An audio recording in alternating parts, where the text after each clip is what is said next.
Right now, somewhere in your skull, a conversation is happening that you never agreed to have. You're replaying something you said 6 hours ago. You're rehearsing something you haven't said yet. You can't stop. And here's the strange part. Your ancestors couldn't stop either. But for them, it kept them alive. For you, it's keeping you awake at 2 a.m. staring at the ceiling. Something got rewired. Or maybe nothing got rewired at all. Maybe your brain is doing exactly what it was built to do, just in a world that no longer needs it to. Let's find out what's actually happening in there.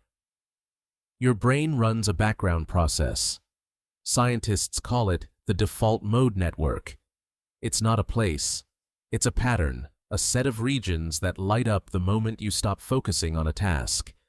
The instant your attention goes idle, this network switches on. It starts wandering. It starts predicting. It starts worrying.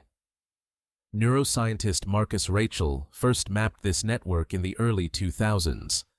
He noticed something odd in brain scans. When people were given a task, activity in certain regions actually dropped. But the moment the task ended, those same regions surged back to life. The brain wasn't resting. It was working harder in the gaps than during the task itself.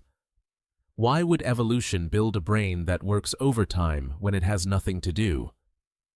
Think about your ancestors on the savannah. A rustling bush might be wind, or it might be a predator. The humans who assumed the worst and prepared for it survived. The humans who assumed the best and relaxed sometimes didn't. Overthinking wasn't a flaw. It was a survival algorithm. Anticipate the threat before it arrives. Replay the danger until you understand it. Rehearse the escape before you need it. Psychologist Daniel Kahneman described 2 systems running inside your mind. One is fast, automatic, emotional. The other is slow, deliberate, effortful. Overthinking lives in that second system, except it never learned when to turn off. It treats a text message left on read the same way your ancestors treated a shadow in the grass. Possible threat. Analyze. Analyze again. Here's where it gets stranger. Your brain doesn't just replay real threats. It generates them. A study led by psychologist Robert Leahy found that the average person spends around 90% of their worry time on things that never happen. Not exaggerating slightly. 90%. Your mind is running simulations for a future that mostly doesn't arrive. So why does it keep doing this if the threat isn't real? Because to your brain, imagining a threat and encountering one look almost identical. The amygdala, the small almond-shaped structure that triggers fear, cannot fully distinguish between a memory, a prediction, and reality. When you replay an argument in your head, your body responds as if the argument is happening again. Heart rate rises, muscles tense, cortisol floods your system. You are not remembering the danger. You are reliving it. This is why overthinking feels exhausting. It's not just mental, it's physical. Your body is running a marathon while you sit perfectly still. There's a twist, though, and it changes everything. Overthinking isn't actually about the problem. Researcher Susan Nolan Hoeksema, who spent decades studying rumination, found that people who overthink aren't trying to solve anything. They're trying to feel in control. The thinking itself becomes the coping mechanism. If you can just analyze the situation enough times, some part of your brain believes you'll finally find the exit. But there often isn't one to find. The loop isn't a puzzle. It's a habit wearing a disguise.